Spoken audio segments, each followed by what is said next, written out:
सफ़र या मंजिल, एक प्रेरक कहानी। दो दोस्त रवि और सोम बचपन से ही साथ में पढ़े, घूमे फिरे, खेले, साथ में ही खाए पिए, यानी कि दोनों की एकदम पक्की वाली दोस्ती।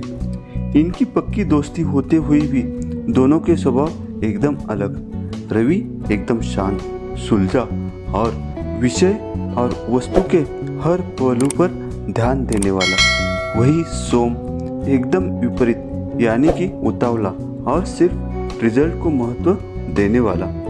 सोम हर काम को जल्द से जल्द करके उसे हटाने के बारे में और सबसे पहले नंबर पर आने के बारे में सोचता। ऐसा करने में उससे कई गलतियां भी हो जाती। रवि कभी किसी काम में जल्दबाजी नहीं करता। वह हर एक काम को सोच समझकर उनके हर पहलू पर गौर करके ही करता। हाँ, थोड़ी देर होती, लेकिन उसके काम में कोई गलतियां नहीं होती। एक बार दोनों दोस्त लंबी दूरी से घर को लौट रहे थे। तब सोम ने कहा कि वो रवि से ज़्यादा तेज दौड़ता है। इस बात से रवि सहमत नहीं था, क्योंकि दौड़ने में तो वो भी काफ़ी तेज था। ये बहस एक शर्त में बदल गई। दोनों ने तय किया कि वह जहाँ पर है वहाँ से उनके घर तक की दूरी अब वह दौड़कर तय करेंगे, और जो सबसे पहले घर पहुँचेगा वह विनर होगा। दोनों ने साथ में दौड़ना शुरू किया। कुछ दूर जाकर वे दोनों पत्थर वाले रास्ते को दौड़ने लगे। वहाँ पर रवि अचानक रुक गया और अपने जूते खोलने लगा। उसे ठहरा हुआ देख सोम ने मुस्कुराते हुए कहा, क्या हुआ, अभी से हार मान ली? रवि ने सोम से कहा, बिल्कुल नहीं, मैं अपने जूते में फंसे कंकरों को निकाल रहा हूँ, ताकि आगे जाकर मुझे रेस कंप्लीट करने में कोई दिक्कत ना हो। वो बोला, मुझे छोटे मोटे कंकरों की परवाह नहीं है, मैं किसी भी हालत में तुमसे पहले यह रेस कंप्लीट कर लूँगा। इतना कहकर सोम आगे बढ़ गया। रवि ने अपने जूतों से कंकर निकाले और अपनी रेस फिर से शुरू की। अभी आधा ही रास्ता तय हुआ था। रवि दौड़ते दौड़ते कुछ देरी तक पहुंच गया। उसने देखा कि सोम की रफ्तार धीमी हो चुकी है।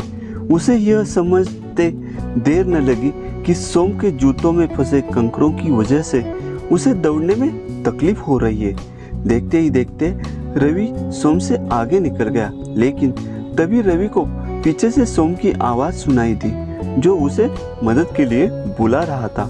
रवि तुरंत पीछे मुड़ा और अपनी दोस्त की मदद करने के लिए उसके पास पहुंच गया। वहां जाकर रवि ने देखा कि सोम के पैरों से खून निकल रहा था, और ये उन्हें छोटी छोटी कंकरों की वजह से हुआ था, जो उसके जूते में फंस चुके थे और उसने निकाले नहीं थे। रवि ने अपने दोस्त के पैरों से वो कंकर निकाले और उसको सहारा देकर घर ले गया और उसे दवाई लगाई। सोम काफ़ी ज़्यादा घायल हो गया था, इसलिए उसे ठीक होने में काफ़ी लंबा समय लगा। सोम को इस बात का हमेशा सोच रहा। उसने सिर्फ मंजिल पर ध्यान दिया और बाकी चीज़ों को इग्नोर किया। दोस्तों, दुनिया में दो तरह की सोच रखने वाले लोग होते हैं। एक वह जो मंजिल को ज़्यादा महत्व देते हैं और सफ़र पर ध्यान नहीं देते।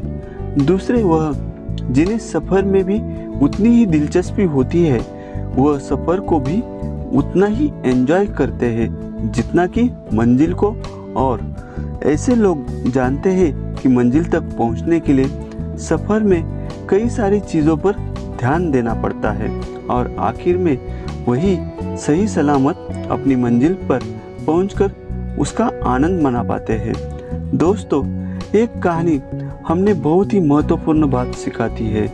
हमें इतनी मंजिल पर ज़रूर फोकस करना चाहिए, लेकिन उस मंजिल तक पहुंचने के सफ़र को अगर हम सोच समझकर तय करें, उसका आनंद लेते हुए तय करें, तो मंजिल पर पहुंचकर हमें ज़्यादा खुशी होगी।